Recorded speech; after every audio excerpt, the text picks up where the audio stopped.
Hello everyone, নিকিস daily স্টোরিতে সবাইকে স্বাগত। তোমরা সবাই কেমন আছো? আশা করি ভালো আছো।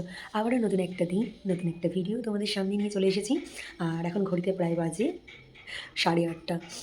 এই উঠে ফ্রেশ ট্রেশ হলাম। আর এদিকে দেখো গরম গরম চা, একদম চা, আর তার সাথে একটু চাল ভাজা নিয়ে নিয়েছি। এটা আমাদের বাড়িতে মাস্ট। বিস্কুট যদি কেউ নাও খায় তো চাল ভাজা খাবেই খাবে।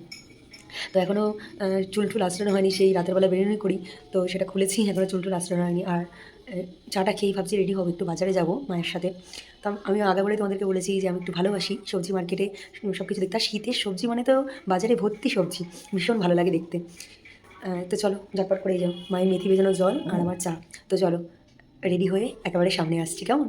সকালবেলা চা খাওয়া দাওয়া করে আমি আর মা বেরিয়ে পড়েছি বাজারে যাওয়ার উদ্দেশ্যে। তোমাদেরকে সকালেই বললাম। তো সকালবেলা আজকে কিছু খাওয়া দাওয়া করিনি, তার আগে বাজার করে নিয়ে আসি। আর ভাবছি আসার সময় আজকে বাজার থেকে সকালে জলখাবারটা নিয়ে আসবো, দেখা যাক কী নিয়ে আসা যায়, কচুরি না পরোটা। দেখো তোমাদের সাথে কথা বলতে বলতে চলে এলাম বাজারে। আর আমার এই কারণেই বাজারে আসতে ভালো লাগে, চারিদিকে নানান সবজি, মানে এত ভালো লাগে দেখতে।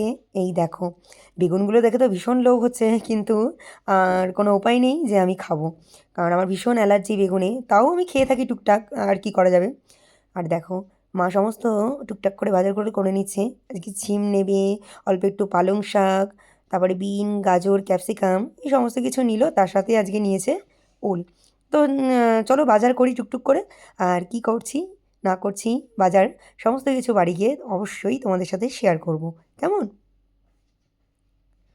আর আজকে যেহেতু সানডে, তো মাটন তো নিতেই হবে। আর এদিকে এগুলো দেখে আমার তো মানে দেখে খেতে ইচ্ছা করে না আর কি, কিন্তু কিছু করার নেই, সব কিছুই প্রকৃতির নিয়ম, সেইভাবেই চলতে হবে।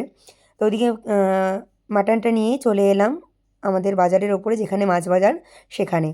তো ওইদিকে দেখছিল মা যে কি মাছ নেওয়া যায়। দেখো সানডে মানেই বাজারে টুকটাক ভিড় হতেই থাকে, কিন্তু কিন্তু সেই তুলনায় বাজারে সেরকম ভিড় নেই, সেটাই মাকে বলছিলাম। ভীষণ ঠান্ডা, মানে হাওয়া দিচ্ছে, মানুষজন জমে যাচ্ছে, এই আর কি। তো আমাদের বিলুগুলোর জন্য মাছ নিতে হবে, তাই দিদিকে জিজ্ঞেস করা হচ্ছিল যে কত করে। আজকে ভাবছি ওরা তো ভোলা মাছ প্রায় খেয়েই থাকে, আজকে একটু চারাপোনা নেব বলেই জিজ্ঞেস করছিলাম। তো যাই হোক, আমরা 2-3 জায়গায় ঘুরি, দেখা যাক কোথায় কি মাছ কীরকম পাওয়া যায়, সেই অনুযায়ী ওদের জন্যে মাছটা নিয়ে নেব। আর তারপরেও মায়ের জন্য মাছ নিতে হবে, কারণ মা যেহেতু মাংস খেতে ভালোবাসে না, তো মায়ের জন্যও মাছ নিতে হবে। মায়ের তো সেই হয় ইলিশ মাছ, ইলিশ মাছ দেখলাম আজকে বসেনি বাজারে, জানি না কেন বসেনি। তো মা বললো তাহলে কাতলা মাছ নিয়ে নিই, কোনো একটা সবজি দিয়ে কাতলা মাছের ঝোল করব। তা আমি বললাম ঠিক আছে চলো। তা বিলুগুলোর জন্য এখান থেকে দেখো চারাপোনা মাছ দেখতে পেয়েছি, তো সেখান থেকে চারাপোনা মাছ নিয়ে নিচ্ছি। আর মাকে তাই বলছিলাম যে তুমি তো এই মাছ ছাড়া আর খাওই না। সমস্ত বাজারঘাট করেই চলে এলাম টয় প্ল্যানেটে। আমাদের এখানে টয় প্ল্যানেট রয়েছে, বাচ্চাদের সমস্ত খেলনার জিনিসপত্র। তারপরে আমি যেহেতু ভীষণ পুতুল ভালোবাসি, এগুলো সমস্ত কিছু পাওয়া যায়। চলো তোমাদের সাথে এক ঝলক শেয়ার করে দেবো যে কী কী পাওয়া যায় না যায়। তোমরা যারা বাইরে থেকে আসবে তারা রানাঘাট এসে সেইভাবে খুঁজতে হবে না, টয় প্ল্যানেট বললেই তোমাদেরকে হয়তো দেখিয়ে দেবে। তো আমার বিল্লুর জন্য নিতে এসেছিলাম একটু আরশোলা আর একটা টিকটিকি। তোমরা হয়তো অবাক হবে, এই সমস্ত জিনিসপত্র এখন পাওয়া যায়? হ্যাঁ, এই সমস্ত জিনিসপত্র এখন পাওয়া যায়। আমার যখন মানে আমাদের যখন পকাই বেঁচেছিল আমাদের বিল্লুটা, তখন ওর জন্য এখান থেকে অনেক খেলনা জিনিসপত্র নিয়ে গিয়েছি। তো হঠাৎ করে মনে পড়লো আর কি, আর মনটাও ভারাক্রান্ত হয়ে গেছিলো। তো চলো এই সমস্ত জিনিসপত্র নিয়ে বাড়ি যেতে হবে, অনেকটা বেলা হয়ে গেছে। টয় প্ল্যানেট থেকে বেরিয়ে টোটো পেয়ে গেছিলাম সামনে, সেই টোটো করেই বাড়ি যাচ্ছে। আর সমস্ত কিছু বাজার। আর দেখো এখন বেলা বাজে প্রায় 9:30। বাইরে এখনও সেই কুয়াশা, রোদ্দুর ওঠেনি, আর ভীষণ হাওয়া দিচ্ছিল, মা মুখটা ঢেকে নিল। আর আসার সময় নিয়ে এসেছিলাম পরোটা, তোমাদেরকে যাওয়ার সময় বলেছিলাম যে আজকে সকালবেলা ঘরে কিছু করব না, তো বাইরে থেকেই খাবার আনা হবে। আর একটু তরকা ছিল আগের দিনে, সেই তরকাটায় একটু ডিম দিয়ে ফ্রাই করে নিয়েছি। আর মাও বলল আমি একটু তরকা খেয়ে নেব, রুটি খাবো না, মানে পরোটা খাবো না। তো আমার জন্য এক বাটি তরকা রাখ, আমি ওই তরকাটা খাবো, তাহলেই হয়ে যাবে। তো মায়ের জন্য রাখলাম। ওদিকে দোকানে দেওয়া তরকাও তরকারি ছিল, সেই তরকারিটাও নিয়ে নিলাম অল্প অল্প করে। আমি আর মা খাওয়া দাওয়া করে নিলাম। আর ওদিকে বাবাকেও খাবারটা সুন্দর করে বেড়ে দিয়েছি। তো বাবা খাওয়া দাওয়া করলো। তা মা বললো তুই খাওয়া দাওয়া করে আমাকে সমস্ত মাছ মাংসগুলো ধুয়ে দে, আমি টুকটুক করে রান্না করি। আমি বললাম ঠিক আছে চলো, খাওয়া দাওয়াটা আগে করে নিই, তারপরে তোমাকে আমি সমস্ত কিছু ধুয়ে দেবো। খাওয়া দাওয়া তো অনেকক্ষণ আগেই হয়ে গেছে, আর বসে একটু গল্প করছিলাম। আমি আর ড্রেসপত্র ছাড়িনি, মাকে বললাম একবারে স্নান করবো যখন, তখন একবারে ড্রেসটা ধুয়ে দেবো, কারণ মাছের বাজারে গিয়েছিলাম তো একটু কেমন লাগেই। তো আজকে দেখো ওলকপি আনা হয়েছে, এই সবজিটা এই প্রথম আমাদের বাড়িতে এলো। আর দেখবো খেয়ে, নতুন সবজি খেতে তো বেশ ভালোই লাগে, সবজিই তো, অন্য কিছু তো নয় আর কি। তো ছুলছিলাম, তো পাশে পাপিয়াদি এসেছে, তা পাপিয়াদি বলছিল একটু প্রেশার কুকারে ভাপিয়ে নিতে। তো মা বলে ঠিক আছে, ভাপিয়েই নিতে হবে। আর ভীষণ শাক আলুর মতন দেখতে লাগছিল। তো আলু দিয়ে আর এই ওলকপি দিয়ে মা করবে আজকে কাতলা মাছ। নতুন নতুন সবজি খেতে বেশ ভালোই লাগে, তোমরা আমাকে জানিও অবশ্যই যে এই ওলকপি দিয়ে নতুন নতুন কী রেসিপি হয়, একটু কমেন্ট করে জানিয়ে তো আমাদেরকে। তো মা আজকে বলছিল যে এইভাবে কাট, আর একটু সরু সরু করে কাট যাতে সিদ্ধ হয়ে যায় তাড়াতাড়ি। তো সেইভাবেই আরও এক ফালি করে কেটে নিচ্ছি।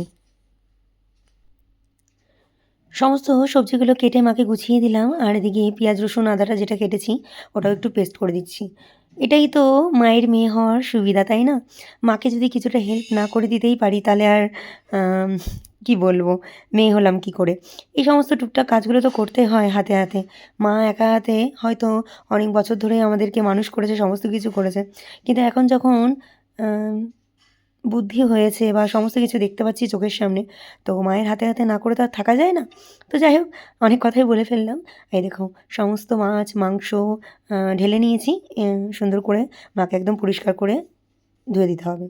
তো মায়ের জন্য কাতলা মাছ হবে, আর আমাদের বিল্লুগুলোর জন্য ওই যে তোমাদেরকে বললাম একটু চারা পোনা নিয়েছি, আর আমাদের জন্য মাটন। সমস্ত কিছু একটু রেডি করে দিলে আর ঝটপট রান্নাটাও হয়ে যায় আর কি। আর ওদিকে মা দেখো মাটনটা সিটি বসিয়ে দিয়েছে, সাথে ভাতও বসিয়ে দিয়েছে। তো মা রান্নাবান্না করুক, পরে আসছি কেমন। হ্যালো এভরিওয়ান, আবার অনেকক্ষণ পর চলে এলাম। তো মা ওদিকে তো রান্নাবান্না প্রায় হয়ে গেছে, আর আমি এসেই মাকে সমস্ত কিছু গুছিয়ে দিলাম। দেখতেই পেলে টুকটাক মা সমস্ত রান্নার এখনও করছে হয়তো। এই যে কেবল কষা মাংস আমাকে দিল, আর আমি স্নান করে এলাম, স্নান টান করে এসে এই এখন কষা মাংস খাচ্ছি। আর একটু ঝাল দিও হ্যাঁ মা, একটু, হ্যাঁ একটু ঝাল। লবণ লবণ একদম ঠিক আছে। তো চলো কষা কষা গরম গরম মাংস খাই, পরে আসছি কেমন। দুপুরের একদম খাওয়া দাওয়ায় আবার দেখা হচ্ছে তোমাদের সাথে। ওদিকে মা রান্নাবান্না করে রান্নাঘর পরিষ্কার করছে, আর আমি ভাবলাম যে ব্যাগ থেকে সমস্ত সবজিগুলো বার করে তোমাদেরকে এক ঝলক দেখিয়ে দিই। দেখো মেথি শাক এনেছে, পালং শাক, তারপরে টমেটো, শাক আলু, এদিকে বিন, ক্যাপসিকাম, ধনে পাতা এনেছে, তার সাথে তো শীতকালের ফুলকপি আর বাঁধাকপি মাস্ট, আর এরকম বড় বড় চকচক করছে বেগুন। আর এদিকে গাজর নিয়ে এসেছি, কুমড়ো, ছিম, এই সমস্ত জিনিসপত্র নিয়ে এসেছি সবই। তো সমস্ত কিছু ভাবছি একটু ফ্রিজে তুলে দিই। হ্যাঁ, শীতকালে সমস্ত সবজি ফ্রিজে না তুললেও হবে, তাও গুছিয়ে রাখলে বেশ ভালোই লাগে। সমস্ত কন্টেনারগুলো রান্নাঘর থেকে নিয়ে এলাম, আর একটু একটু করে সমস্ত কিছু গুছিয়ে রাখছি। তো চলো সবজিগুলো ঝটপট করে গুছিয়ে নিই, তারপরে মা বলল খেয়ে নেব, কারণ ঘড়িতে প্রায় এখন 2:30 বেজে গেছে, অনেকটাই বেলা হয়ে গেছে। ভাগ্যিস এসেই ঝটপট করে মাকে ওই সমস্ত মাছ মাংসগুলো ধুয়ে দিয়ে আমি স্নানটা করে নিয়েছি। আর মাছ মাংস ধুলে পরে গা হাত পা যদি না ধোয়া হয়, মানে একদম কেমন একটা আষ্টে গন্ধ বেরোয়, একদম ভালো লাগে না। তো চলো সমস্ত সবজিগুলো গুছিয়ে নিই, তারপরে একদম খাওয়াতে, মেনুতে দেখা হচ্ছে, খাওয়ার মেনুতে কেমন। এদিকে দেখো মা সমস্ত খাবারগুলো গুছিয়ে দিয়েছে আমাকে, ভাত, তার সাথে স্যালাড, আর একটু আগের দিনের ভাড়ালি ভাজা ছিল।